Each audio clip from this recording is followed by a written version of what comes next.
And that brings us to the analysis of Brooks and Capehart. That's New York Times columnist David Brooks and Washington Post columnist Jonathan Capehart. Very good to see both of you. 2 weeks in a row, we're meeting in the studio. We got to stop meeting like this. Don't say that. No, I don't mean it at all. But let's pick up with John Yang's reporting. David, we heard Roz Helderman, the reporter, say this is nothing like nothing we've seen in American history. How shocking is this? Well, if the previous 4 years hadn't happened, it would be pretty shocking. But, one of the things that occurs to me as we learn more about this is our country is held together by laws, and the Trump administration certainly violated a lot of laws. It's also held together by custom of things we just do and do not do. And if you're working in a White House, you don't treat the Justice Department as your political wing. There's a space you open up between justice and politics. And that has been crossed several times throughout American history. But in general, you just don't do it. And if you're in the Justice Department, you don't let the political people do that. And so we had a group of people who just wanted to eliminate that space after 200-odd years of tradition. And a few people, including Barr, said, no, the space is important. And it wasn't like a clear line. But it's just, no, we're defending this space because we believe justice should not be a wing of the political party. And so they did manage to just defend the space. But there's nothing automatic that'll happen next time. Jonathan, I mean, how outraged should the American people be? I mean, there was a lot that happened, as David said, during the Trump 4 years. But what did this represent? Well, the American people should be wildly outraged. To David's point, we've never seen anything like this in American history. And as I was talking about this earlier, I was shocked, but not shocked. Not shocked because of the 4 years of Donald Trump, because he would always say the quiet part out loud. For instance, the subpoenas that we learned about last week for Chairman Adam Schiff. Trump was out there on the campaign trail saying, he's a leaker, he should be investigated, but I wouldn't do that. And now we find out that actually the Justice Department did do that. But I'm not shocked.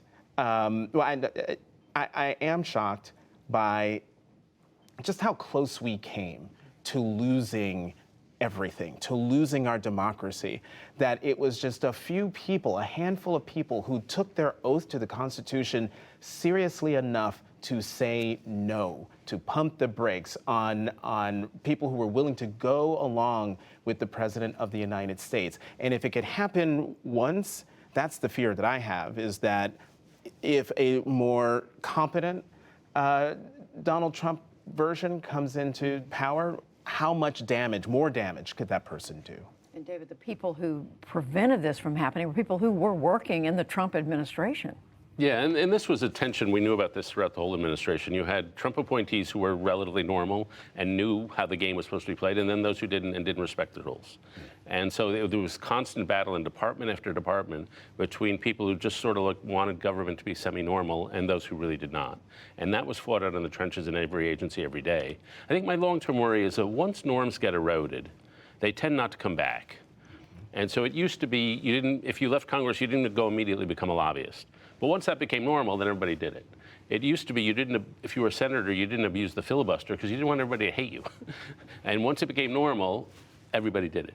And so now if we start abusing the federal agencies as if they're political hacks, then I'm not saying every administration will be like Trump. I don't think that'll hopefully never happen again. But the norms will be eroded. And what seems the way we do government will get worse and worse and worse unless somebody decides we're going to go exactly the opposite way and we're going to reestablish the norms that we had 50 years ago. This is actually a good segue, Jonathan, to another thing we want to talk about, and that is the moves around voting election reform this week. Senator Joe Manchin, a lot of focus on him.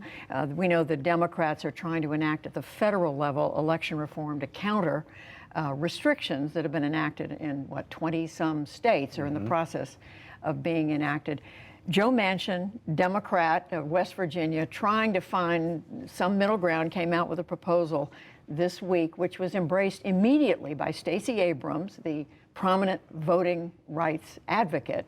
And then you had Mitch McConnell just as immediately, saying no Republican's going to support that. Where does voting rights stand right now? Well, voting rights is on the precipice right now. Look, we always knew where the calendar was, where voting rights is on the calendar because of Majority Leader Schumer. He said at the end of June, voting rights would come up for a vote. The timing of all this is what I find curious. Senator Manchin puts out his proposal. Stacey Abrams goes on television and says, I could work with this. She's asked directly, what about voter ID? You've been on record as not being in favor of voter ID. She says, I think I'm fine with voter ID. This is fine. This is a great starting point. That set a lot of Democrats and a lot of voting rights activists their hair on fire, but before they could even react to what she said and to what Manchin's proposal, Senate Minority Leader Mitch McConnell comes out and not only slams what Manchin put out, but slams Stacey Abrams by name. And what did McConnell do by doing that? He circled the wagons. He allowed Democrats to circle the wagons around Stacey Abrams, but also around Manchin's proposal. Now folks are actively debating and talking about the merits of Manchin's proposal. And I actually think that, you know, Manchin might be crazy like a fox, because what he's done by saying, I want bipartisanship, and McConnell coming out immediately and saying no, what kind of bipartisan deal can you get when the minority leader is already saying no? What does it look like to you is going on? You know, there are a couple of themes running through the Biden administration, and one of it is, can bipartisanship work? Can Joe Biden, a reasonable man, work in a city that's unreasonable? And so we're going to test this out. And I think the Manchin proposal is quite a good proposal, frankly. I thought H.R. 1 is overly broad. Manchin takes a lot of the stuff from H.R. 1, gives the Republicans voter ID and other things like that. I was impressed, but for bipartisanship to work, you have to have people like Stacey Abrams who say, hey, this isn't my bill, but maybe we can work with this. But you also have to have somebody on the Republican side who can say that. And whether that person exists on the Republican side, we will now find out. But Manchin really believes like it's a religious faith in bipartisanship, but he has to show that it can actually deliver. And that's what the next month on this issue and infrastructure, a whole bunch of other issues, it's all about that. Can bipartisanship work in 21st century America? A head-turning week on that. So much to talk about. I do want to raise, Jonathan, the president's trip to Europe and particularly the meeting with Vladimir Putin. How did President Biden do? I thought the president did well. His mantra going into that meeting in particular was we want a, quote, stable, predictable relationship with Russia and with Vladimir Putin. And after the 4 previous years where the president of the United States basically parroted the talking points of the Russian president to the point of believing the Russian president over his own intelligence agencies about what happened in the 2016 election, for President Biden to sit down with Vladimir Putin, I think it was akin to Putin being called into the principal's office and having a very stern talking to by the President of the United States, especially after coming to that meeting after the G7 in England, the NATO meetings in Brussels, where the president was back to normal, talking about the Western alliance, talking about democracy, and then sitting across from Putin, on his terms. He made Putin get to Geneva and to the venue first. He said no joint press conference because, as we all remember, that horrific presser in Helsinki in July of 2017. And so I think President Biden did well, and I think we will see if he accomplished what he set out to do in that meeting. David, we're hearing conservative voices say he wasn't tough enough with the Russian leader. What do you see? Yeah, I'm not sure you could be tough with Vladimir. I would not try to out-tough Vladimir Putin. Like, that would probably be a mistake. I don't know if he was called into the principal's office. Putin is the superintendent of some alien school system somewhere over there. And so, I think this is what I was saying. Can a reasonable man work in an unreasonable world? So, Putin is the epitome of an unreasonable leader.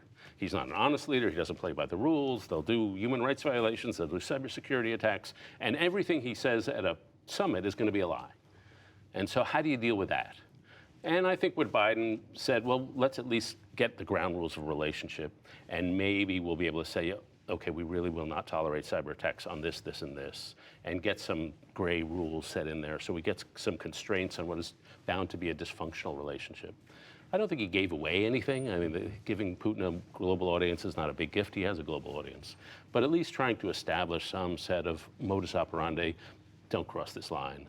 If he could do that, that would be useful. We'll see if anything was accomplished. That I'm sort of a little dubious, I guess. And do we think this in any way helps or affects President Biden's ability to get anything done here now after this? The meeting Coming out of the meeting with Putin, I mean, spillover effect. I don't know about with the meeting with Putin. Maybe in the meetings with the allies, with NATO and G7, and showing to the American people that the world is back with us after 4 years of the world looking at America like we had lost our minds. And David, last thing I want to ask both of you about is this new federal holiday, Juneteenth, commemorating the end of slavery in this country in 1865 when word reached Texas. What's the significance of that, of this? Jews celebrate Seder, the Pelda Passover story, the Exodus story, the rise from slavery. And it's the central story of the Jewish people, and the Exodus story is really the central story of America, that we try to defeat oppression. This is a great example of Americans of all colors defeating oppression. And the fact that we should celebrate it seems to be a no-brainer for me.